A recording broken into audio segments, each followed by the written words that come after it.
இரட்சகருமான இயேசு கிறிஸ்துவின் இனிதான நாமத்தினாலே உங்களை வாழ்த்துகிறேன். விசேஷமாக இந்த நாளிலும் கர்த்தர் நமக்கு தந்திருக்கிற வேத வசனம், கர்த்தருடைய ஆவியானவர் நமக்கு தியானிக்கும்படி தந்த வேத வசனம் பிலிப்பியருக்கு எழுதின நிருபம் 4ஆம் அதிகாரம் 8வது வசனம். பிலிப்பியர் 4:8. கடைசியான சகோதரரே, உண்மை உள்ளவைகள் எவைகளோ, ஒழுக்கம் உள்ளவைகள் எவைகளோ, நீதி உள்ளவைகள் எவைகளோ, கற்புள்ளவைகள் எவைகளோ, அன்புள்ளவைகள் எவைகளோ, நற்கீர்த்தி உள்ளவைகள் எவைகளோ, புண்ணியம் எதுவோ, புகழ் எதுவோ, அவைகளையே சிந்தித்துக் கொண்டிருங்கள். அல்லேலூயா. கர்த்தருடைய இரட்சகருமான இயேசு கிறிஸ்து நமக்கு சொல்லுகிற ஆலோசனையாய் இந்த வார்த்தைகளை நாம் எடுத்துக்கொள்வோம். அப்போஸ்தலனாகிய பவுல் பிலிப்பு பட்டணத்தில் இருக்கக்கூடிய சபைக்கு, பிலிப்பியருக்கு எழுதும் பொழுது இந்த வசனத்தை எழுதுகிறார். கடைசியாக என் சகோதரரே.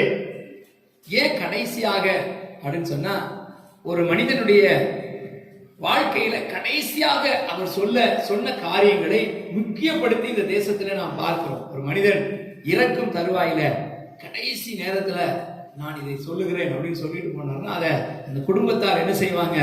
மிகவும் கவனித்து கேட்பாங்க, கவனமாய் பார்ப்பாங்க. அதே போல அப்போஸ்தலனாகிய பவுல் பிலிப்பு பட்டணத்தில் இருக்கிற சபையை பார்த்து சொல்லுகிறார், கடைசியாக என் சகோதரரே. சகோதரர், நீங்க என்ன செய்யுங்க, இன்னென்ன காரியங்களை எல்லாம் நான் உங்களுக்கு சொல்லுகிறேன். உண்மை உள்ளவைகள் எவைகளோ, ஒழுக்கம் உள்ளவைகள் எவைகளோ, நீதி உள்ளவைகள் எவைகளோ, கற்புள்ளவைகள் எவைகளோ, அன்புள்ளவைகள் எவைகளோ, நற்கீர்த்தி உள்ளவைகள் எவைகளோ, புண்ணியம் எதுவோ, புகழ் எதுவோ, அவைகளையே சிந்தித்துக் கொண்டிருங்க. அல்லேலூயா. ஏன் அப்படின்னு சொன்னா, ராப் மகோனி என்று சொல்லக்கூடிய ஒரு ஊழியக்காரர், அவர் ஆப்பிரிக்கா தேசத்துல ஊழியத்துக்கு போனார். ஊழியத்துக்கு போகிற இடங்களெல்லாம் பெருவாரியான மக்களை ரட்சிப்புகளை நடத்தினார். கூட்டங்களை நடத்துகிற இடத்துல ஆயிரக்கணக்கான மக்கள் ஒப்பு கொடுத்தார்கள், கரங்களை உயர்த்தினார்கள். அவங்களை எல்லாம் ரட்சிப்புகளை நடத்தி அங்கங்கே ஒரு சபையை ஸ்தாபித்து அந்த சபைகளிலே அவர்களை ஆராதிக்க செய்துவிட்டு தன்னுடைய தேசமாகிய அமெரிக்க தேசத்துக்கு புறப்பட்டு போய்விட்டார். சில வருஷங்கள் கழித்து அவர் திரும்ப தான் உருவாக்கின சபைகள், தான் ஆரம்பித்து வைத்த சபைகள், தன்னால் உருவாக்கப்பட்ட சபைகளுடைய நிலையை பார்க்கும்படிக்கு திரும்ப ஆப்பிரிக்க தேசத்துக்கு வந்தார். அங்க வரும்போது அந்த தேசத்துல அவர் பார்த்த ஒரு காரியம் அவருடைய இருதயத்தை பாதித்தது. அநேக சபைகள் இல்லவே இல்லை. அவர் ஆரம்பித்த சபைகள்ல அநேக காணாம போய்விட்டது. அநேக மக்கள் பின்வாங்கி போயிருந்தார்கள். அநேக மக்கள் இயேசுவை அறியாதவர்களாய் திரும்ப மாறி போனார்கள். என்ன நடந்தது அப்படின்னு சொல்லி அவர் பார்க்கும்போது, அவர் ஒரு பின்தொடர் ஊழியத்தை செய்யவில்லை. அந்த சபைகள் எப்படி இருக்கிறது, சபைகளுடைய நிலை என்ன, அந்த விசுவாசிகளுடைய இன்றைய மனநிலை என்ன என்பதை அவர் யோசிக்காமல் அப்படியே விட்டு போனதுனால கொஞ்சம் கொஞ்சமாக அந்த சபையில் இருந்த மக்கள் பின்வாங்கி போனார்கள். சபைகள் மூடப்பட்டது. அநேக இடங்கள் ஆராதிக்கிற மக்கள் இல்லாமல் ஆலயமே மூடப்பட்டு கிடந்தது. அதை பார்த்துவிட்டு அவர் சொல்லுகிறார், பின்தொடர் ஊழியம் ரொம்பவும் அவசியமானது. அதனாலதான் அப்போஸ்தலனாகிய பவுல் பிலிப்பு பட்டணத்தில் இருக்கிற சபையாருக்கு எழுதும் பொழுது, பிலிப்பில் இருக்க எழுதும்போது சொல்லுகிறார், நீங்கள் கிறிஸ்துவுக்குள்ளே நீங்கள் தேறினவர்களாய் நிற்க வேண்டுமானால், கடைசி வரைக்கும் தேவனுக்கு முன்பாக பரிசுத்தம் உள்ளவர்களும் பிழையற்றவர்களுமாய் மாசற்றவர்களுமாய் கற்புள்ள கன்னிகையாய் நிற்க வேண்டுமானால் நீங்கள் இவைகளையே சிந்தித்துக் கொண்டிருங்கள். அல்லேலூயா. சத்தமா அல்லேலூயா சொல்லுங்களேன். ஒரு வசனம் எழுதப்பட்டிருக்கு, ரோமருக்கு எழுதின நிருபம் 8ஆம் அதிகாரம் 6வது வசனத்துல நாம் வாசிக்கிறோம். ரோமர் 8:6. மாம்ச சிந்தை மரணம், ஆவியின் சிந்தையோ ஜீவனும் சமாதானமுமாம். இங்க வாசிக்கிறோம், மாம்ச சிந்தை மரணம். ஒரு மனிதன், இந்த உலகத்தில் நம்முடைய சிந்தனை ரொம்ப முக்கியமானதா இருக்கிறது. ஒரு மனிதன் தன்னுடைய சிந்தனையை முறைப்படுத்த வேண்டும், நெறிப்படுத்த வேண்டும். அவருடைய சிந்தனை எப்படி இருக்கிறது, அவருடைய சிந்தனையுடைய காரியங்கள் என்ன என்பதை வேதத்திலிருந்து நாம் கற்றுக்கொள்ள போகிறோம். முதலாவது நாம் வேதத்தில் வாசிக்கும் போது வேதம் சொல்லுகிறது, இந்த மாம்ச சிந்தை மரணம், ஆவியின் சிந்தையோ ஜீவனும் சமாதானமாகும். அல்லேலூயா. மாம்ச சிந்தை மரணத்துக்கு நேராய் நடத்தும். அப்ப நம்ம எவைகளை சிந்தித்துக் கொண்டிருந்தா கிறிஸ்துவுக்குள்ள நிலை நிற்போம், எவைகளை சிந்தித்துக் கொண்டிருந்தால் கிறிஸ்துவுக்குள்ளே நம்மை நிலைநிறுத்திக் கொள்ளலாம் என்று சொல்லி இன்றைக்கு வேதத்திலிருந்து நாம் கற்றுக்கொள்ள போகிறோம். அப்போஸ்தலனாகிய பவுல் பிலிப்பியருக்கு எழுதின இந்த வசனத்தை நம்ம சபையில எழுதி போட்டிருக்கிறோம். எங்க எழுதி போட்டிருக்க தெரியுமா? சரி, ஒரு சிலருக்கு தெரியுது. Very good. இந்த இடத்துல என்ன, எல்லா சபைகளிலையும் இப்படி வசனம்லாம் எழுதி போட மாட்டாங்க. என்ன வசனம் எழுதி போட்டிருப்பாங்க? நீங்க எந்த சர்ச்சுக்கு வேணாலும் போங்க, போனோடனே கர்த்தர் உங்களை ஆசீர்வதிப்பார், கர்த்தர் உங்களை வாழாக்காம தலையாக்குவார், கர்த்தர் நன்மையானதை தருவார், ஆமா கர்த்தரால் ஆசீர்வதிக்கப்பட்டவரே உள்ளே வாரும், இப்படிதான் போட்டிருப்பாங்க. நான் கொஞ்சம் வித்தியாசமா இதை யோசிச்சேன். என்ன அப்படின்னு சொன்ன, சபைக்குள்ள வரும் பொழுது தேவனுடைய விருப்பத்தை, தேவனுடைய இருதயத்தினுடைய வாஞ்சையை நம்ம எழுதி போடுவோமே. அப்படின்னு சொல்லிதான் தேவனுடைய இருதயத்தினுடைய விருப்பம் தான் இது. உண்மை உள்ளவைகள் எவைகளோ, ஒழுக்கம் உள்ளவைகள் எவைகளோ, நீதி உள்ளவைகள் எவைகளோ, கற்புள்ளவைகள் எவைகளோ, அன்புள்ளவைகள் எவைகளோ, நற்கீர்த்தி உள்ளவைகள் எவைகளோ, புண்ணியம் எதுவோ, புகழ் எதுவோ, அவைகளே சிந்தித்துக் கொண்டிருக்கிறது எழுதி. அல்லேலூயா, கர்த்தருக்கு ஸ்தோத்திரம். விசேஷமாக நம்முடைய சிந்தனை ரொம்ப முக்கியமானது. நீங்க இன்னைக்கு ஆவிக்குரிய வாழ்க்கையில விழுந்து போகாமல் கடைசி வரைக்கும் இந்த ஆவிக்குரிய வாழ்க்கையில நிலைநிற்க வேண்டுமானால், கடைசி வரைக்கும் கர்த்தருக்கு பிரியமாய் வாழ்ந்து பரலோக ராஜ்யத்திற்குள்ள பிரவேசிக்கிற தகுதியை பெற வேண்டுமானால் நம்முடைய சிந்தனையை முறைப்படுத்த வேண்டும். மாம்ச சிந்தையில் இருக்கிறவர்கள் இன்னைக்கு அநேகர் என்ன சொல்றாங்க அப்படின்னு சொன்னா, ஒரே போராட்டமா இருக்குது, ஒரே பிரச்சனையா இருக்குது, டென்ஷனா இருக்குது, மன அழுத்தத்துக்குள்ள வந்துட்டேன், என்னங்க அப்படின்னு சொல்லி கேட்டா, இதுக்கெல்லாம் காரணம் இவைகளை சிந்திக்காம வேறு எவைகளையோ சிந்திக்கிறோம்னு அர்த்தம். அல்லேலூயா, சத்தம் ஒரு அல்லேலூயா சொல்லுங்களேன். சிலர் பாத்தீங்கன்னா எப்பவுமே டென்ஷனா இருப்பாங்க. சில ஆட்கிட்ட பேசவே முடியாது, எதை கேட்டாலும் என்ன செஞ்சிருவாங்க, எப்படி விடுவாங்க தெரியுமா, டாக் மாதிரி. அல்லேலூயா, அப்படி எரிஞ்செரிஞ்சு விடுவாங்க. என்னங்க இது அப்படின்னு சொல்லி அவங்கள கொஞ்சம் தனியா கூப்பிட்டு அவங்கள்ட்ட பேசிக்கிட்டு இருந்தா அவர் என்ன செய்வார் அப்படின்னா, இல்லாத ஏதோ ஒரு பொருளுக்காக, இல்லாத ஒரு காரியத்துக்காக, கிடைக்காத ஒரு காரியத்துக்காக மனதை போட்டு குழப்பிக்கிட்டு இருப்பார். அதான் பைபிள் சொல்லுகிறது, மாம்ச சிந்தை மரணம், ஆவியின் சிந்தையோ ஜீவனும் சமாதானம். அப்போ ஆவிக்குரிய சிந்தை மிகவும் அவசியமா இருக்கிறது. அதனாலதான் இங்க வேதம் சொல்லுகிறது, இவைகளையே சிந்தித்துக் கொண்டிருங்கள். நீங்கள் விழுந்து போகாமல் கடைசி வரைக்கும் கர்த்தருக்குள்ள நிலைநிற்க வேண்டுமானால் இங்கே சொல்லப்பட்ட இந்த லிஸ்ட்ல இருக்கக்கூடிய காரியங்களை நீங்க சிந்தித்துக் கொண்டிருங்க. ஒருபோது நீங்கள் விழுந்து போக மாட்டீங்க. அல்லேலூயா. முதலாவது காரியம் என்ன வாசிக்க போகிறோம், உண்மை உள்ளவைகள் எவைகளோ. இந்த வசனத்தை எடுத்து வைத்துக் கொள்ளுங்க. உண்மை உள்ளவைகள் எவைகளோ அதையே சிந்தித்துக் கொண்டிருங்க.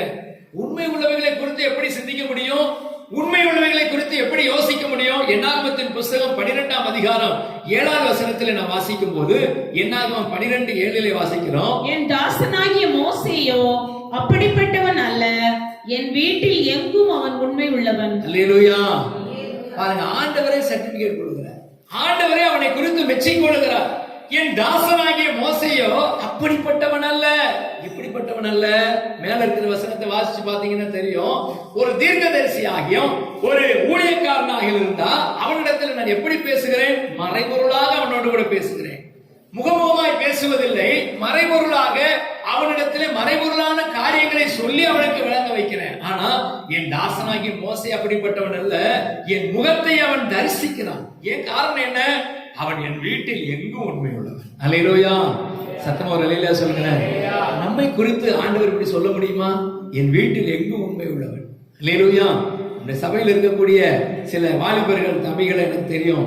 அவங்களுக்கு சிலருக்கு நான் வேலை கொடுப்பேன். ஏதாவது ஒரு வேலை சொன்னேன்னா, தம்பி நீ சர்ச்சுக்கிட்ட இத்தனை மணிக்கு இத்தனை நேரத்துக்கு வந்துரு அப்படின்னு சொன்னா கரெக்டா வந்துடுவான். சிலருக்கு சொல்லுவேன், இங்க வந்து நான் பார்த்தாலும் ஆள் இருக்க மாட்டான். போன் பண்ணா இப்பதான் நான் கிளம்பிக்கிட்டு இருக்கிறேன், இப்பதான் சாப்பிட்டுக்கிட்டு இருக்கேன் அப்படின்னு சொல்லுவான். சில ஆட்கள் போனே எடுக்க மாட்டான். அல்லேலூயா. அந்த 3 பேர்ல யார் உண்மை உள்ளவர்கள், யாருங்க உண்மை உள்ளவங்க, ஃபர்ஸ்ட் கேட்டகரி தான். அல்லேலூயா. அதனாலதான் ஆண்டவருக்கு யாரை பிடிக்கும் தெரியுமா, அவருடைய சமூகத்தில், அவருடைய வீட்டில, அவருடைய ஆலயத்தில், அவருடைய ஊழியத்தில் உண்மை உள்ளவர்களை அவருக்கு மிகவும் பிடிக்கும். அதனாலதான் தாசனாகிய மோசேயை குறித்து கர்த்தர் சொல்லியிருக்கிறார். உலகத்தில் இருக்கக்கூடிய எந்த மனுஷனை குறித்தும் ஆண்டவருக்கு சர்டிபிகேட் கொடுக்கல. உலகத்துல பிறந்த மனிதனாய் பிறந்த யாருக்கு அந்த சர்டிபிகேட் கொடுக்கல, மோசேக்கு கொடுத்தார். மோசேயை பார்த்து சொல்லுகிறார், என் தாசனாகிய மோசேயோ என் வீட்டில் எங்கும் உண்மை உள்ளவன். அல்லேலூயா. என் வீட்டுல அப்படின்னு சொன்னா என்னுடைய ஊழியத்துல நான் கொடுத்த பொறுப்பை செய்கிறதுல உண்மை உள்ளவனா இருந்தான். பாருங்க, மலையில ஆண்டவர் ஒரு மாதிரியை காண்பிக்கிறார். மலையில் ஒரு மாதிரியை காண்பித்து, இந்த மாதிரியின்படியே நீ போய் என்ன செய்யணும், ஆசரிப்பு கூடாரத்தை கொண்டு போடணும். அதுலயும் சொல்றாரு, நீ மலையில் பார்த்த மாதிரியின்படி செய்ய கவனமாயிரு. மலையில நான் என்ன மாதிரி உனக்கு காண்பித்தனோ, என்ன மாடல உனக்கு காண்பித்தனோ அதன்படியே செய்ய கவனமாயிரு. இல்ல ஆண்டவரே, இங்க கொஞ்சம் லென்த் கொஞ்சம் அதிகம் பண்ணிக்கிறேன், இந்த உயரத்தை கொஞ்சம் அதிகம் பண்ணிக்கிறேன், இல்ல இதை கொஞ்சம் குறைச்சிக்கிறேன் அப்படின்லாம் குறைக்கல. மலையிலே பார்த்த மாதிரியின்படி, தேவன் சொன்ன அளவுகளின்படி, தேவன் சொன்ன அளவீட்டின்படி அந்த ஆசரிப்பு கூடாரத்தை கட்டினார் பாருங்க. அதனாலதான் கர்த்தர் அவரை குறித்து சொல்றார், என் வீட்டில் எங்கும் உண்மை உள்ளவன். அல்லேலூயா, அல்லேலூயா. நம்முடைய உண்மை எப்படி இருக்குது, தேவனுக்கு முன்பாக நம்முடைய நேரத்துல, பணத்துல, பொருள்ல, நம்முடைய காரியங்களில எவ்வளவு உண்மையா இருக்கிறோம். அப்ப ஆண்டவர் சொல்றத நல்லா கவனிச்சு பார்த்து, ஆண்டவரே நான் இன்றைக்கு உண்மையா இருந்திருக்கிறேனா, இவைகளையே சிந்தித்துக் கொண்டிருங்க. இன்னொரு வசனம் சொல்லுகிறது, சங்கீதம் 51:6 வாசிக்கும் பொழுது 51ஆம் சங்கீதம் 6வது வசனத்துல, இதோ உள்ளத்தில் உண்மை இருக்க விரும்புகிறீர், அந்த கரணத்தில் ஞானத்தை எனக்கு தெரியப்படுத்துவீர். ஆண்டவர் நம்முடைய உள்ளத்துல உண்மையா இருக்க வேண்டும் என்று விரும்புகிறார். ஆண்டவருடைய விருப்பமே அதுதான். அதனாலதான் ஆண்டவர் சொல்றாரு, நீங்கள் கடைசி வரைக்கும் தேவனுக்கு முன்பாக பரிசுத்தம் உள்ளவர்களாய், பிழையற்றவர்களாய், மாசற்றவர்களாய், அவருடைய வருகையில எடுத்துக் கொள்ளப்படுகிறதுக்கு தகுதியுள்ள மனவாட்டியாய் மாற வேண்டுமானா நீங்க உண்மை உள்ளவைகளை சிந்தித்துக் கொண்டிருங்க. அல்லேலூயா. எப்படி உண்மையா இருக்கலாம்னு சிந்தித்துக் கொண்டிருங்க. எப்படி ஏமாத்தலாம், எப்படி நம்ம இந்த காரியத்தை எல்லாம் மறைச்சு வைக்கலாம். இன்னைக்கு மறைத்து வைக்கிறது நமக்கு ரொம்ப பழகிவிட்டது. மறைத்து பேசுகிறது, அதாவது ஒளித்து பேசுகிறது, அதை வஞ்சகமாய் பேசுகிறது, சூசகமாய் பேசுகிறதுலாம் ரொம்ப பழகிவிட்டது. ஒருத்தர் பார்த்து இன்னொருத்தர், அதுதான் உலகத்தில் உள்ள பெயர் பெற்ற ஞானமா இன்றைக்கு விளங்குகிறது. உலகத்தில் இருக்கிற மனிதர்கள் எல்லாம் சொல்றாங்க, நான் ரொம்ப ஞானமா செயல்பட்டுட்டேன், ரொம்ப ஞானமா நான் பேசிட்டேன் அப்படி என்று அவர்கள் சொல்லுகிறதை கேட்டு நம்ம ஆளுங்களும் அதற்கு பலியாகிவிட்டார். அல்லேலூயா. யார் வாயை திறந்த உண்மை இல்லை, வாயை திறந்த எந்த காரியத்திலும் உண்மையை பேசுகிறது இல்லை. அல்லேலூயா. கடந்த வாரத்துல ஒரு இடத்துக்கு நாங்க போகும்போது அங்க இருக்க ஒரு சகோதரி போன் பண்ணாங்க. போன் பண்ணி அந்த போன் கால் நிமித்தம் நாங்க போய் திரும்ப அங்க அவங்களை சந்திக்கும் போது ரொம்ப துக்கமா இருந்தது. ஒரு குறிப்பிட்ட ஒரு குடும்பத்துல அவங்களை பார்க்கும்போது ரொம்ப துக்கப்பட்டோம். நாங்களே இப்படி துக்கப்பட்டோம்னா அவர்களை உண்டாக்கின கர்த்தர் எவ்வளவு துக்கப்பட்டிருப்பார். அல்லேலூயா. அதனால கூடுமான வரைக்கும் உண்மை உள்ளவைகளையே சிந்தித்துக் கொண்டிருக்கு. அல்லேலூயா. நான் உண்மையா இருக்கிறேனா, கர்த்தருக்கு முன்பாக நான் உண்மையா இருக்கிறேனா, என்னுடைய பணம், பொருள், என்னுடைய ஆஸ்தி, அந்தஸ்து எல்லாவற்றிலும் கர்த்தருக்கு முன்பாக உண்மையா இருக்கிறேனா. மோசையை குறித்து கர்த்தர் சொல்லுகிறார், என்னுடைய வீட்டில எங்குவன் தாசனாகிய மோசே உண்மை உள்ளவனா இருக்கான்னு சொன்னாரு. என்ன குறித்து சொல்ல முடியுமான்னு சிந்தித்துக் கொண்டிருக்கு. இரண்டாவதாக எழுதப்பட்டிருக்கிறது எரேமியா தீர்க்கதரிசன புஸ்தகம் 35ஆம் அதிகாரம் 14வது வசனம். எரேமியா 35:14. திராட்சரசம் குடியாதபடிக்கு ரேகாபின் குமாரனாகிய யோனதாப் தன் புத்திரருக்கு கட்டளையிட்ட வார்த்தைகள் கை கொள்ளப்பட்டு வருகிறது. அவர்கள் இந்நாள் மட்டும் அதை குடியாமல் தங்கள் தகப்பனுடைய கட்டளைக்கு கீழ்ப்படுகிறார்கள். ஆனாலும் நான் உங்களுக்கு ஏற்கனவே சொல்லிக் கொண்டே இருந்தும் எனக்கு கீழ்ப்படியாமற் போனீர்கள். அல்லேலூயா. இது ஒரு நல்ல தனி பிரசங்கமா இதை பண்ணலாம். ரேகாவின் புத்திரர் அப்படின்னு சொல்லி ஒரு கூட்டம் இருந்தாங்க. இந்த ரேகாவின் புத்திரரில் இருக்கிற யோனதாப், ரேகாவினுடைய தகப்பனா இருந்த அந்த யோனதாப் என்று சொல்லக்கூடியவன் சொன்னா, தன்னுடைய சந்ததியாருக்கு திராட்சை ரசத்திலிருந்து, திராட்சை பழத்திலிருந்து வருகிற எதையும் நீங்க என்ன செய்யக்கூடாது, புசிக்கலாகாது அப்படின்னு சொல்லி வச்சிருந்தான். அவனுடைய சந்ததிகள், வழித்தோன்றர்கள் எல்லாரும் அதை ஃபாலோ பண்ணாங்களா. அதனால ஆண்டவர் எரேமியா தீர்க்கதரிசிக்கு சொல்றாரு, நீ ரேகாவின் புத்திரரை கூப்பிடு, ரேகாவின் புத்திரர்கள் எப்படி இருக்கிறாங்கன்னு பாரு, அவர்களுடைய ஒழுக்கத்தை நீ பாரு, அவருடைய தகப்பனுக்கு அவர்கள் கீழ்ப்படிந்து ஒழுக்கமாய் நடந்து கொள்ளுகிறத நீ பாருன்னு சொல்லி எரேமியாவுக்கு ஒரு டெஸ்ட் வைக்கிறார். உடனே எரேமியா செய்யறாரு, அந்த ரேகாவின் புத்திரர்களாம் கூப்பிட்டு உட்கார வச்சு அவர்களுக்கு முன்பாக திராட்சை ரசத்தை வைத்து, திராட்சை பழங்களை வைத்து நீங்க சாப்பிடுங்க சாப்பிடுங்கன்னு சொல்றாரு. ஆனா அவங்க என்ன செய்யறாங்க, நோ, நாங்க இதை தொட மாட்டோம், ஏன்னா எங்களுடைய தகப்பனாகி யோனதாப் சொல்லிட்டு போயிருக்கிறார். அல்லேலூயா. ஒரு சாதாரண ஒரு மனிதன், தன்னுடைய முன்னோர்களிலே ஒரு பெரிய மனிதன் தன்னுடைய வழித்தோன்றல்களுக்கு சொல்லிவிட்டு போன அந்த காரியத்துல இவ்வளவு ஒழுக்கமாய் யோனதாபின் புத்திரராகிய ரேகாவின் புத்திரர் இருக்கிறாங்களே, ஆனா என் ஜனமோ நான் சொல்லுகிறதை கேளாமல் போனார்கள் ஆண்டவர் வருத்தப்படுகிறார். அல்லேலூயா. சத்தமா ஒரு அல்லேலூயா சொல்லுங்களேன். ஒழுக்கங்கிறது என்ன தெரியுமா? அரசாங்கம் என்ன செய்யுது, ரோட்ல கோடு கோடா போட்டு வச்சிருப்பாங்க, பாத்திருக்கீங்களா? கோடு கோடா கட்டம் கட்டமா ஒரு கோடு போட்டிருப்பாங்க, ஜீப்ரா கோடு. அந்த கோடு பேரு ஜீப்ரா லைன். அந்த கோடு எதுக்கு போட்டு வச்சிருக்காங்க அப்படின்னு சொன்னா, ரோட கிராஸ் பண்ணி ஆட்கள் நடந்து போகிறதற்கு. நம்ம கார் ஓட்டும் போது எங்க போய் காரை நிறுத்துவோம், அந்த கோட்டு மேலதான் நிறுத்துவோம். அல்லேலூயா. அப்புறம் பாத்தீங்கன்னா சிக்னல் போட்டிருப்பான். நம்ம ஆளுங்க எப்பவுமே சிக்னல் எல்லாம் பார்க்க மாட்டோம், அங்க போலீஸ் நிக்கிறாரான்னு நம்ம ஒழுக்கம் எப்படி இருக்குது, சிக்னல் போட்டிருந்தாலும் சிக்னல் ஓடிக்கிட்டு இருந்தாலும் அங்க போலீஸ் நிக்கிறாரான்னு பார்த்துட்டு, போலீஸ் இல்லைன்னா போய்கிட்டே இருக்கலாம். அல்லேலூயா. இப்படிதான் நம்முடைய ஒழுக்கம். இது அரசாங்கத்தினுடைய சட்டத்துக்கு மட்டுமல்ல, ஒரு வீட்டிலே, ஒரு குடும்பத்திலே, ஒரு சபையில, எல்லாவற்றிலையும் சில ஒழுக்க நெறிமுறைகள் இருக்குது. ஒழுக்கம்னா என்ன தெரியுமா? கற்பனைகளுக்கு கீழ்ப்படுகிறதா ஒழுக்கம். ஒரு யோனதாவினுடைய புத்திரர் எல்லாரும் யோனதாவினுடைய கற்பனைக்கு அவ்வளவு கீழ்ப்படியும் போது வேதம் சொல்லுகிற இந்த மாறாத பிரமாணத்திற்கு நாம் எவ்வளவு பேர் ஒழுக்கமாய் கீழ்ப்படுகிறோம்? அல்லேலூயா. இதை நம்ம சிந்தித்துக் கொண்டிருக்கிறோமா? பாத்தீங்கன்னா சர்ச்சில் ஆராதனை நடந்துகிட்டு இருக்கும்போது அப்படியே இடையில எழும்பி அப்படியே போறது. இவங்க என்னமோ பெரிய விஐபி மாதிரி எழும்பி இப்படி போன உடனே பின்னால இருக்கிறவங்க எல்லாரும் அவரையே பார்ப்பாங்க. இவர் என்ன பெரிய ஆளா? அல்லேலூயா. அதனால என்ன சொல்றேன், சர்ச்சில் ஆராதனை நடந்து கொண்டிருக்கும் போது ஒரு மெசேஜ் நடந்து கொண்டிருக்கும், எழுப்பி போறது எப்படி எதை குறிக்கிறதுன்னா அவங்களுடைய ஒழுக்கத்தை காட்டுகிறது. அதாவது டிசிப்ளின் இல்லாம அவங்க நடந்து கொள்கிறார்கள், அதாவது ஒரு டீசென்ட் இல்லாம நடக்கிறாங்கன்னு அர்த்தம். அப்ப நம்ம எழும்பியே போகக்கூடாதா? போகக்கூடாது. மிலிட்டரியில ஒரு சட்டம் இருக்குது, அட்டென்ஷன் ஸ்டாண்டர்டைஸ் சொன்ன உடனே காலை அப்படி வச்சுட்டு நிற்கும் போது காலில் பாம்பு கடிச்சா கூட காலை எடுக்கக்கூடாது. அல்லேலூயா. சார் எனக்கு பாம்பு கடிச்சிடுச்சு சார், அதனால ஒரு காலை கொஞ்சம் தூக்கிக்கிறேன் அப்படின்னு சொல்லி தூக்குனா அந்த மிலிட்டரியினுடைய ஒழுக்கம் போயிடுச்சுன்னு அர்த்தம். அதே போல சபைக்குள்ளேயும் சில ஒழுக்கங்கள் இருக்குது. சகோதரிகள் தலையில முக்காடு போடணும் அப்படின்னு சொல்லி பைபிள்ல வசனம் சொல்லுது. முக்காடு போடாட்டி என்ன, போடாட்டாலும் ஒண்ணும் இல்லை. முக்காடு போடாம இருந்து பாருங்க, ஒருவேளை ஆண்டவர் தலையை மொட்டை அடிக்கிறாரா? இல்ல. உடனே நம்ம ஆளுங்க அப்ப முக்காடு போடாம இருக்கலாம். அதுக்கு ஒரு அம்மா பிரசங்கம் பண்ணுது, முக்காடு போடக்கூடாது அப்படின்னு சொல்லி ஒரு அம்மா பிரசங்கம் பண்ணுது யூடியூப்ல. அதுக்கு ஃபாலோயர்ஸ். அதுக்கு பாருங்க நம்ம ஆளுங்க பண்ற தவறு என்னன்னா, அந்த அம்மா முக்காடு போடக்கூடாதுன்னு சொல்லி சபை ஒழுக்க நெறிமுறைகளை மீறி நடக்கிறதுக்கு அந்த அம்மா பிரசங்கம் பண்ணுது. இதை நம்ம ஆளுங்க ஃபார்வர்ட் பண்ணி அந்த அம்மாவுக்கு வியூஸ் கூட்டுறாங்க. அல்லேலூயா. சத்தமா ஒரு அல்லேலூயா சொல்லுங்களேன். ஒழுக்கங்கிறது ரொம்ப முக்கியம். அதுதான் பைபிள் சொல்லுகிறது, ஒழுக்கம் உள்ளவைகள் எவைகளோ. வேதத்தினுடைய சட்டத்திட்டங்கள், வேதத்தினுடைய நியமங்கள் எல்லாம் ஆண்டவர் எதுக்காக எழுதி வைத்தார் தெரியுமா? என் பிள்ளைகள் இவர்களுக்கு கீழ்ப்படிய வேண்டும், இந்த ஒழுக்க நெறிமுறைகளுக்கு நான் என்னுடைய பிள்ளைகள் கீழ்ப்படிந்து நடக்க வேண்டும் என்றுதான் இந்த சட்டத்திட்டங்களை எழுதி வச்சார். ஆனா நம்ம அதெல்லாம் மீறி நடந்துட்டு அவர்கிட்ட ஆசீர்வாதம் மட்டும் வரும்னு சொன்னா வராது. அல்லேலூயா. அதனாலதான் வேதம் சொல்லுகிறது, நீங்கள் உண்மை உள்ளவைகளை சிந்தித்துக் கொண்டிருங்க, ஒழுக்கம் உள்ளவைகளை சிந்தித்துக் கொண்டிருங்க. மூன்றாவதாக ரோமருக்கு எழுதும் நிருபம் 4ஆம் அதிகாரம் 3ஆவது வசனத்தில் வாசிக்கும் போது நீதி உள்ளவைகளை குறித்து அங்கு எழுதப்பட்டிருக்கிறது. ரோமர் 4:3.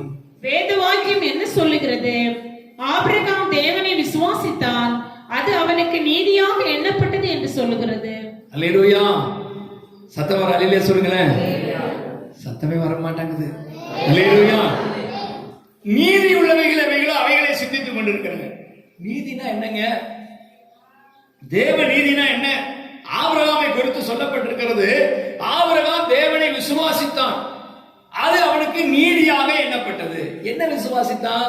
ஆபிரகாமுக்கு பிள்ளைகள் இல்ல, ஆபிரகாமுக்கு பிள்ளை பிறக்கும் என்ற எண்ணம் இல்ல, அதற்கான வாய்ப்புகள் இல்ல. 75 வயதுள்ள ஒரு மனிதன், அவனை கர்த்தர் அழைத்து சொல்லுகிறார், நீ இந்த தேசத்தில் இருந்து புறப்பட்டு போ, நான் காண்பிக்கிற தேசத்துக்கு போ, அங்கே உன்னை பெரிய ஜாதி ஆக்குவேன், உன்னுடைய பிள்ளைகள் வானத்து நட்சத்திரத்தை போல பூமியின் மணலை போல இருப்பார்கள் சொன்ன உடனே அவன் அப்படியே கீழ்ப்படிஞ்சு போனா பாருங்க, இது அவனுக்கு நீதியாக எண்ணப்பட்டுச்சு. அல்லேலூயா. சத்தமா ஒரு அல்லேலூயா சொல்லுங்களேன். அந்த ஆபிரகாமை குறித்து நம்ம வாசிக்கும் போது ஆபிரகாமுக்கு எது நீதியாக எண்ணப்பட்டது? அவனுடைய கீழ்ப்படிதல், அவனுடைய தேவனுக்கு கீழ்ப்படிந்த அந்த கீழ்ப்படிதல் நீதியாக எண்ணப்பட்டது. அவன் விசுவாசத்தோடு கூட கீழ்ப்படிந்தான். தேவன் எனக்கு செய்வார், கர்த்தர் எனக்கு செய்வார். அல்லேலூயா. நேற்றைய தினத்துல நான் ஜெப குறிப்பு நடத்தும் போது சகோதரர்களுக்கு சொன்னேன், அநேகருக்கு சரீரத்துல வியாதி, பலவீனங்கள் இவைகள்லாம் வருது. அந்த பலவீனங்களோடு அந்த வியாதியோடு கூட வாழ நம்ம பழகக்கூடாது. அல்லேலூயா. அரசாங்கம் சொல்லிச்சு கொரோனாவோடு கூட வாழ பழகி கொள்ளுங்கள். நம்ம பழகிட்டு இருக்கோம், உண்மைதானே? இப்ப கொரோனாவை கண்டு யாராவது பயப்படுறாங்களா? ஒருத்தருக்குமே பயமே. ஏன் இதை நான் சொல்றேன் அப்படின்னு சொன்னா, இங்கு நீதி உள்ளவைகள் எவைகளோ அவைகளையே சிந்தித்துக் கொண்டிருங்க. ஆபிரகாம் எப்படி நீதியை சிந்தித்துக் கொண்டிருந்திருப்பாரு? ஆபிரகாம் ஆண்டவரை விசுவாசித்தார். 1 வருஷம் ஆயிட்டு, 2 வருஷம் ஆயிட்டு, 3 வருஷம் ஆயிட்டு, 25 வருஷம் ஆயிட்டு. அல்லேலூயா. நம்மளா இருந்தா இந்த 25 வருஷத்துல 25 சபைக்கு போயிருப்போம். அல்லேலூயா. 25 இடத்துக்கு தாண்டி போயிருப்போம். ஆனா ஆபிரகாம் அப்படி போகாம விசுவாசித்து கர்த்தரை ஏற்றுக்கொண்டிருந்தார். என் தேவன் எனக்கு செய்ய வல்லவராய் இருக்கிறார். அல்லேலூயா. என்னுடைய வியாதியை நீக்க அவரால் முடியும், என் பலவீனத்தை நீக்க முடியும் என்று நேற்று ஜெபகுறிப்பு நடத்தும் போது சொன்னேன். உங்களுக்கு சரீரத்தை சாப்பிடுகிறது யாருன்னு சொன்னா சர்ப்பமானது. சர்ப்பத்துக்கு தேவன் கொடுத்த சாபம் தான் அது. நீ பூமியில வாழ நாளெல்லாம் நீ என்ன செய்வாய்? மண்ணை தின்பாய்ன்னு சொல்றது. மண்ணையா திங்குது? நம்ம ஊர்ல இருக்கிற பாம்பெல்லாம் என்ன சாப்பிடுது? மண்ணு சாப்பிடுதா? என்ன சாப்பிடுது? தவளையை சாப்பிடுது, எலியை சாப்பிடுது. ஆனா பைபிள் சொன்ன அந்த சாவை எப்படி என்ன நடக்குதுன்னா, சர்ப்பத்தின் ஆவி ஒரு மனிதனுக்குள்ள வந்து அந்த மனிதனுடைய சரீரத்தை சாப்பிடுகிறது. சரீரமாகிய மண்ணை சாப்பிட்டு கொண்டிருக்கு. இதுக்கு நம்ம இடம் கொடுக்க கூடாது.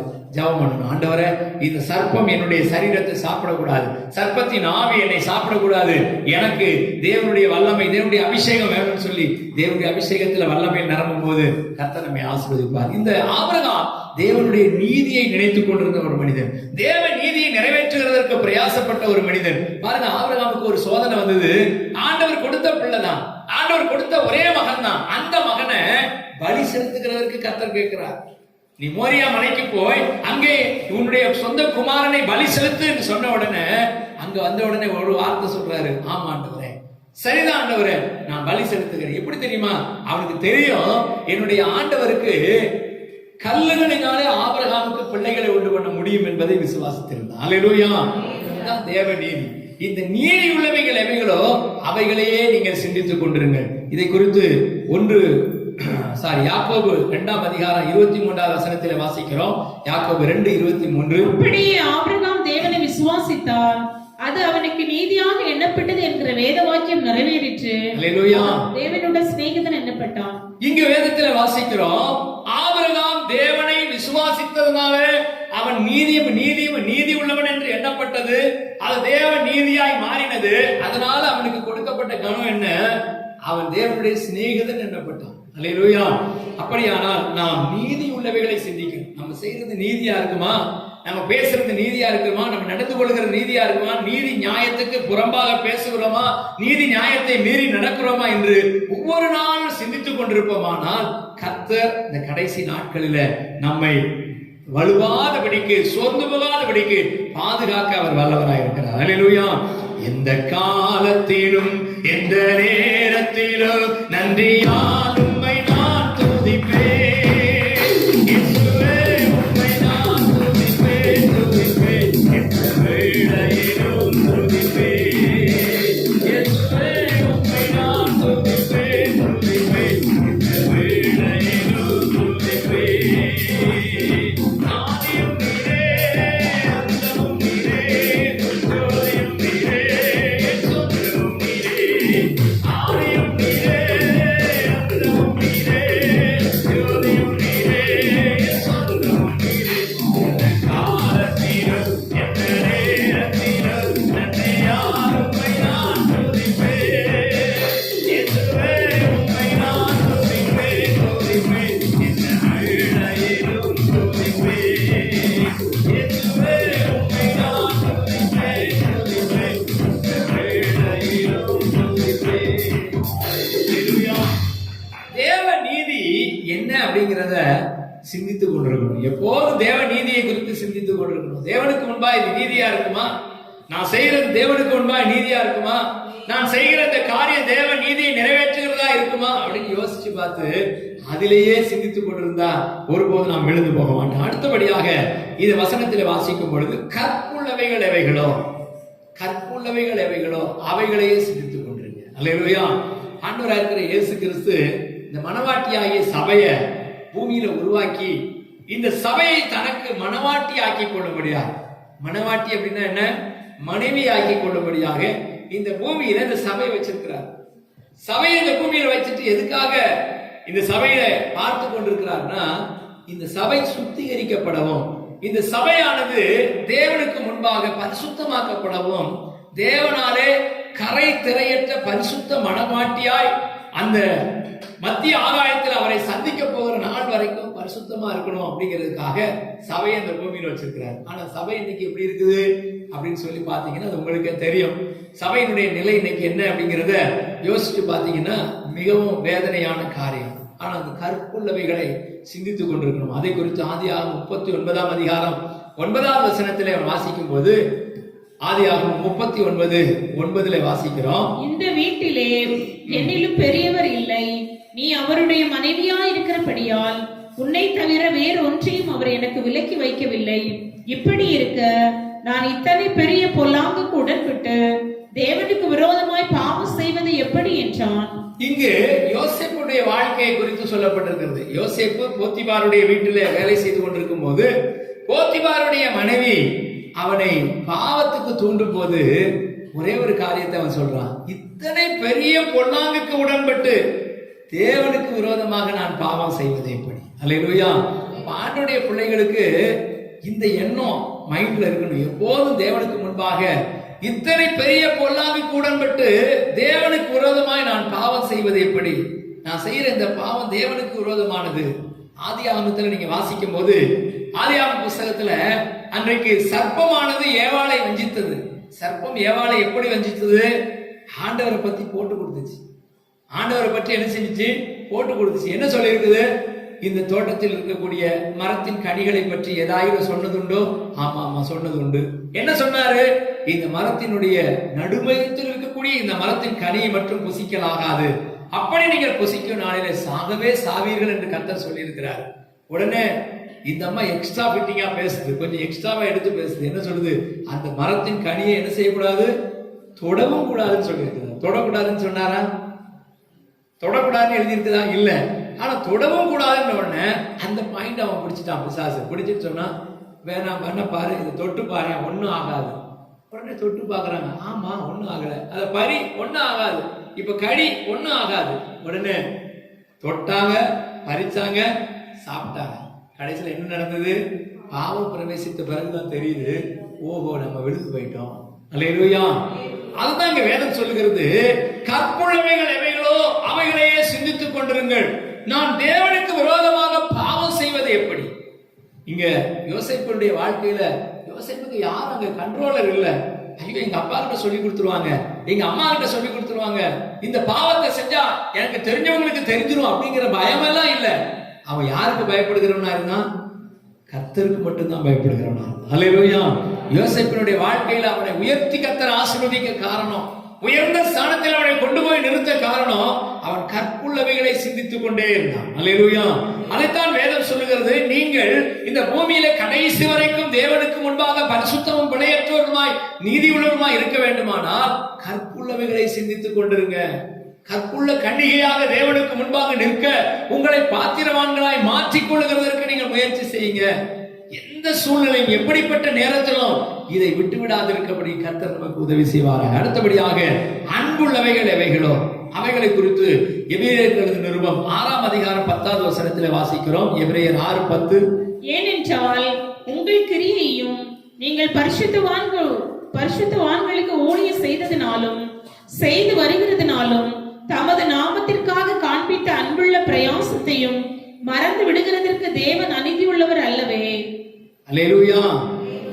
இங்க வாசிக்கும் போது, ஏனென்றால் உங்கள் கிரியையையும் நீங்கள் பரிசுத்தவான்களுக்கு ஊழியம் செய்ததினாலும் செய்து வருகிறதுனாலும் தமது நாமத்துக்காக காண்பித்த அன்புள்ள பிரயாசத்தையும் மறந்து விடுகிறதற்கு தேவன் அநீதி உள்ளவர் அல்லவே. நம்முடைய அன்புள்ளவைகளை சிந்திக்க வேண்டும். அல்லேலூயா. அன்பு அப்படின்னு சொன்ன உடனே நம்ம எல்லாருக்கும் என்ன ஞாபகம் வரும்? என்ன ஞாபகம் வருது? 1 கொரிந்தியர் தான் ஞாபகம் வருதா? அன்பு அப்படின்னு சொன்ன உடனே நம்ம எல்லாருக்கும் ஞாபகம் வரும். அன்பு என்ன செய்யாது? இந்த வசனத்தை சொல்லுங்களேன். ஈர்மாப்பா இராது, சினமடையாது, தீங்கு நினையாது. அதை எடுத்து வாசிச்சிருக்கிறேன்.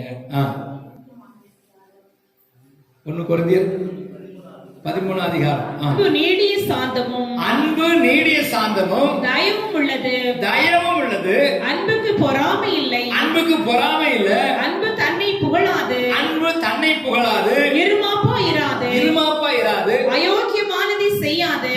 தற்பொழிவை நாடாது. சினமடையாது. தீங்கு நினையாது. அநியாயத்திலே சந்தோஷப்படாமல் சத்தியத்தில் சந்தோஷப்படும்.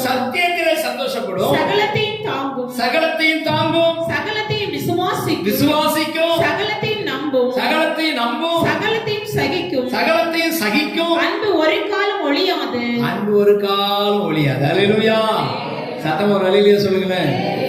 இந்த அன்பு அப்படிங்கிறதுடைய கேரக்டரே இதுதான். அன்பு இருக்குதுன்னு சொல்றவங்க இதெல்லாம் செய்வாங்க. ஆனா அன்பு இருக்குன்னு சொல்றவங்க இன்னைக்கு வம்பா தான் இருக்கிறாங்க. அல்லேலூயா. எனக்கு ரொம்ப அன்புங்க. அல்லேலூயா. நேத்து ஒரு ஐயா வந்து அவங்க மனைவி கிட்ட சிடு சிடுன்னு எரிஞ்சு எரிஞ்சு பேசிக்கிட்டு இருந்தாரு. அந்த அம்மா ஏதாவது கேட்டா போதும் உடனே கோவப்பட்டு பேசுறாங்க. உடனே நாங்க பாஸ்டர்மா சொல்றாங்க, ஏன் இவர் ரொம்ப கோவப்படுறாரு அப்படின்னு சொன்னா, அவருக்கு என் மேல ரொம்ப அன்பு. அல்லேலூயா. இது உலக பிரகாரமான அன்பு. அன்பு சினமடையாது, அன்பு தீங்கு நினைக்காது, அன்பு கோபப்படாது, அன்பு என்ன செய்யாது. ஒண்ணும் இந்த லிஸ்ட ஃபுல்லா நீங்க வாசிச்சு பாருங்க. இந்த அன்பு சகலத்தையும் தாங்கும், சகலத்தையும் சகிக்கும், சகலத்தையும் நம்பும், விசுவாசிக்கும், எல்லாமே செய்யும். இதை குறித்து சிந்தித்துக் கொண்டிருக்கேன். அல்லேலூயா. சத்தம் ஒரு அல்லேலூயா சொல்லுங்களேன்.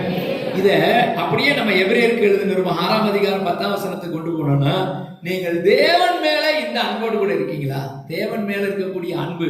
அதான் ஆண்டவர் சொல்றாரு, நீங்கள் சகல பரிசுத்தவான்களுக்காக செய்து வருகிற செய்கிற அப்படின்னா என்ன அர்த்தம்?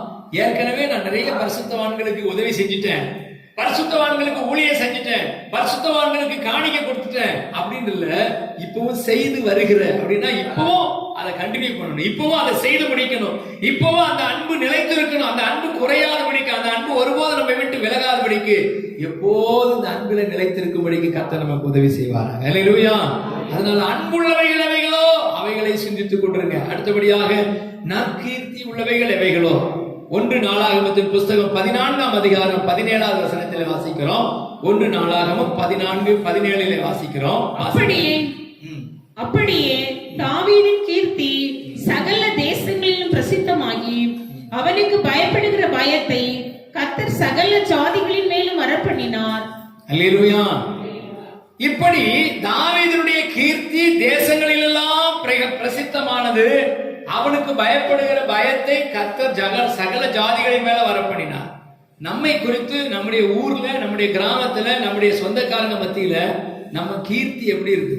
நற்கீர்த்தியா இருக்குதா, துர்க்கீர்த்தியா இருக்குதா? அல்லேலூயா. ஐயோ அந்த ஆளா மோசமான ஆளு, அவங்ககிட்ட எதுவும் சவகாசமே வச்சுக்க கூடாது அப்படின்னு நினைக்கிறாங்களா? அவரா ரொம்ப நல்லவர் அப்படின்னு சொல்றாங்க. அல்லேலூயா. ஆனா இன்னைக்கு நம்ம முன்னாடி நல்லவர்னு சொல்லுவான், நம்ம போனதுக்கு அப்புறம் மோசமானவன் சொல்லுவான். அல்லேலூயா.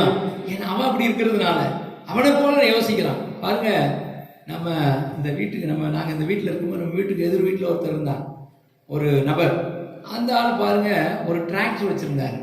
அந்த டிராக்டரை கொண்டு வந்து சாயங்காலத்தில் அவர் நிறுத்தும் போது எப்படி நிறுத்துவார் அப்படின்னு சொன்னா, இந்த தெருவுக்கு குறுக்க அப்படி நிறுத்தி அந்த டிராக்டர் அப்படி திருப்பி அப்படியே லாக் பண்ணி வச்சிருப்பாரு.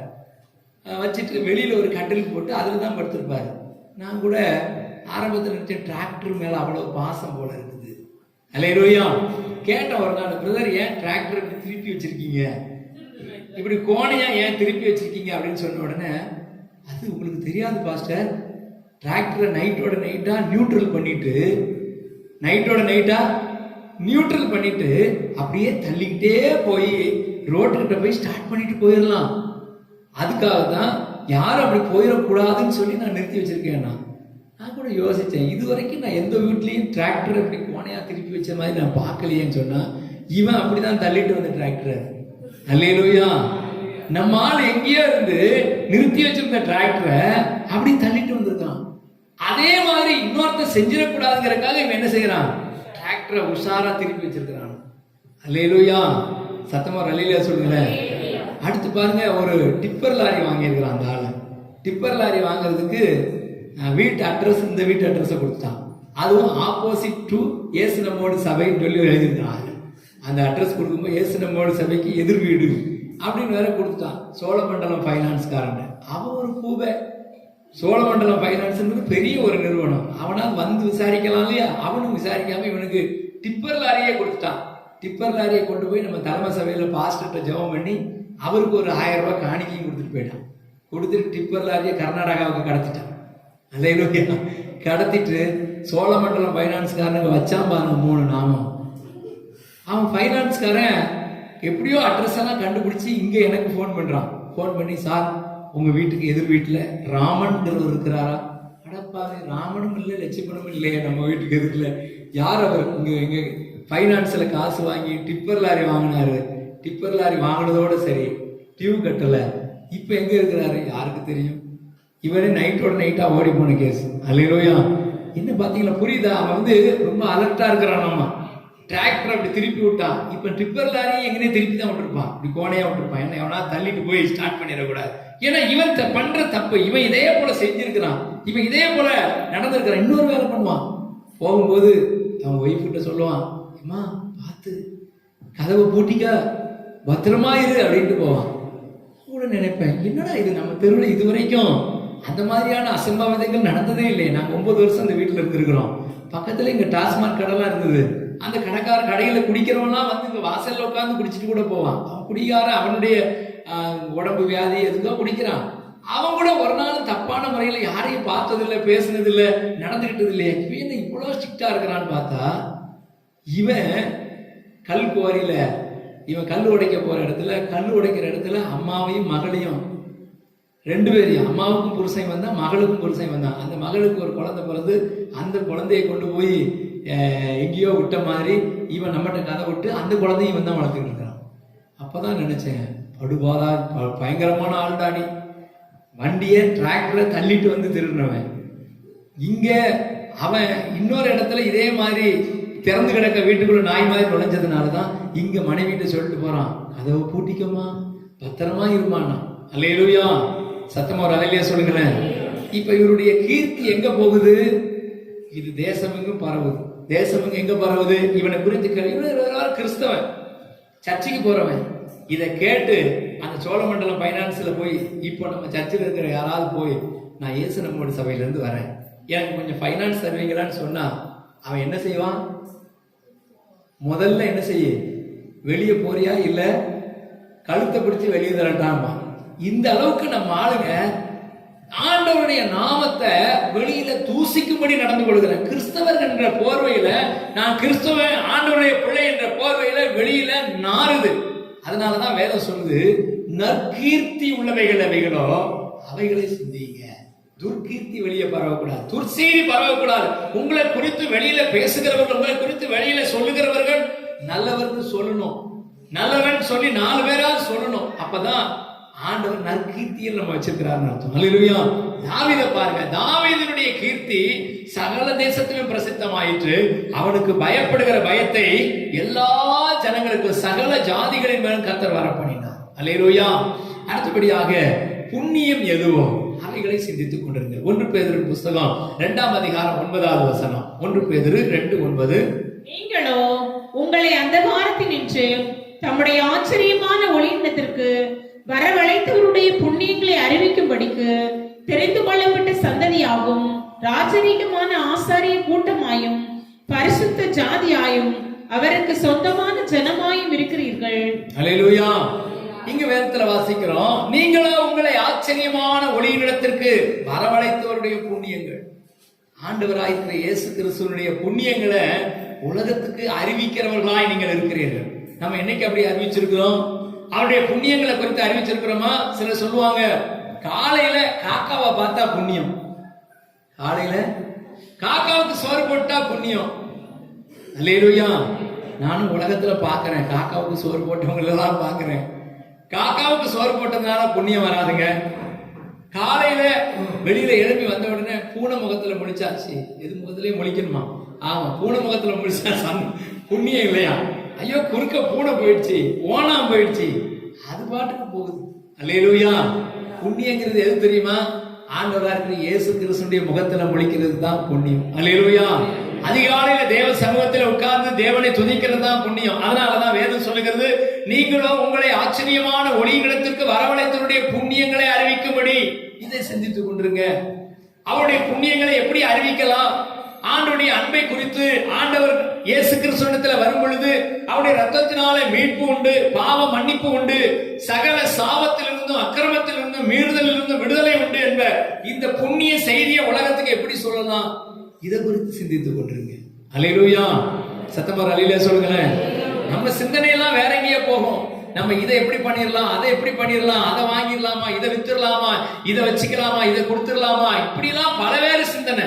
ஆனா வேதம் சொல்லுது, நீங்க ஆண்டவருடைய புண்ணியங்களை அறிவிக்கிறதுக்கு சிந்திங்களேன். கடைசியாக எபேசியருக்கு நிருபம் 1ஆம் அதிகாரம் 14வது வசனத்தில் வாசிக்கிறோம், அவருக்கு சொந்தமானவர்கள் அவருடைய மகிமைக்கு புகழ்ச்சியாக மீட்கப்படுவார்கள் என்பதற்கு ஆவியானவர் நம்முடைய சுதந்திரத்தின் அச்சாரமாய் இருக்கிறார். அல்லேலூயா. ஆண்டவருக்கு புகழ்ச்சியா இருந்ததே. அல்லேலூயா. கடைசியாக புகழ் எதுவோ அவைகளை சிந்தித்துக் கொண்டிருங்க. யாருக்கு புகழ்? நமக்கு புகழ் அல்ல. நாம் அவருடைய மகிமைக்கு புகழ்ச்சியாக மீட்கப்பட்டிருக்கிறோம்.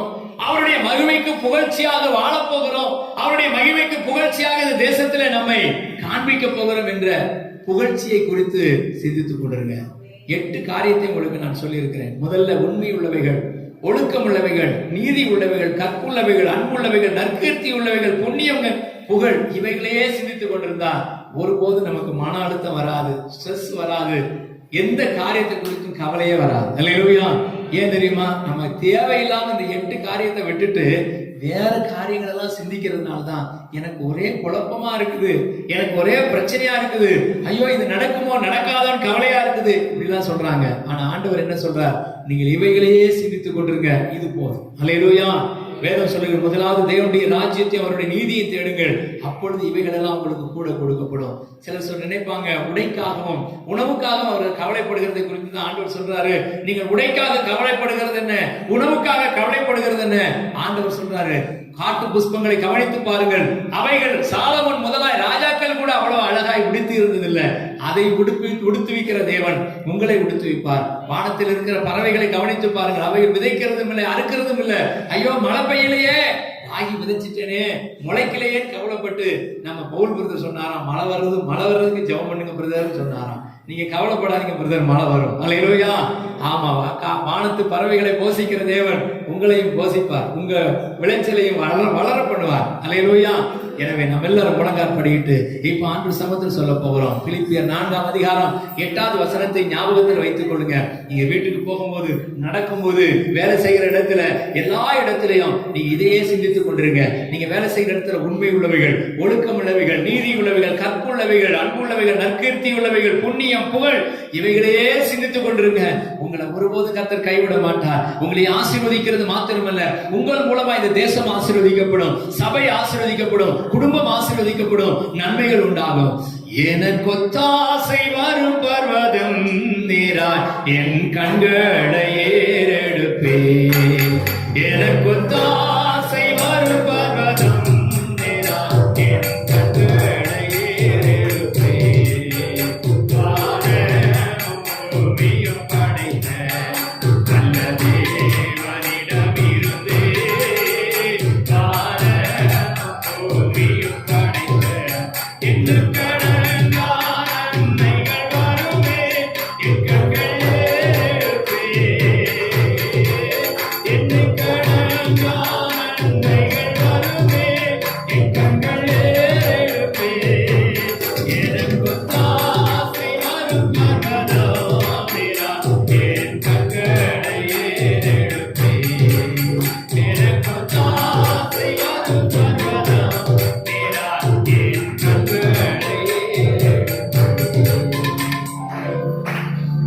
மகா இரக்கமுள்ள எங்க நல்ல பிதாவே, இந்த கடைசி நாட்களில் சபையானது தன்னுடைய பரிசுத்தத்துல நிலைத்திருக்க வேண்டும். கிறிஸ்து என்கிற அந்த மணவாளனாகிய அவரை சந்திக்க மணவாட்டியாகிய சபை ஆயத்தப்பட வேண்டும் என்று சபையில் இருக்கிற மக்கள் மனம் திரும்பவும், சபையில் இருக்கிற மக்கள் கரைதிரையற்ற பரிசுத்த மணவாட்டியாய் மாற்றப்படவும் நீர் கொடுத்த இந்த வார்த்தைக்காக உங்களுக்கு ஸ்தோத்திரம். தகப்பனே, நாங்களும் எங்கள் தேசத்தில் இருக்கிற மற்ற மக்களை பார்த்து, மற்ற நபர்களை பார்த்து, ஆண்டவரை அறியாத ஜனங்களை எல்லாம் பார்த்து, அப்பா நாங்கள் எங்களுடைய வாழ்க்கையை பாழாக்கிக் கொள்ளாதபடிக்கு வேதம் சொல்லுகிற கட்டளைகளின்படி, வேதம் சொல்லுகிற நியமங்களின்படி வாழ எங்களுக்கு கிருபை தருவீராக. உங்க கரத்திலே ஒப்புக் கொடுக்கிறோம். பரிசுத்த தேவனுடைய கரம், பரிசுத்த தேவனுடைய பிரசன்னம் எங்களோடு இருந்து நடத்தட்டும். ஆசீர்வதிங்க, காத்துக் கொள்ளுங்க. வந்திருக்கிற ஒவ்வொருவரையும் இவைகளையே சிந்தித்துக் கொண்டிருக்கத்தக்கதாக தேவன் அனுக்கிரகம் செய்யுங்க. இயேசு கிறிஸ்துவின் உன்னதமான நாமத்தில் வேண்டி ஜெபிக்கிறோம் எங்கள் ஜீவனுள்ள நல்ல பிதாவே, ஆமென். அல்லேலூயா. நீங்கள் தொடர்பு கொள்ள வேண்டிய எங்கள் முகவரி: இயேசு நம்மோடு சபை, எண் 54/1, இந்திரா நகர், தென்கனி கோட்டை. தொலைபேசி எண்கள் 986851521111 9915157399. Our address: இயேசு நம்மோடு சபை, number 54/1, Indira Nagar, Denkanikottai. Phone numbers 9865152311, 9965157399.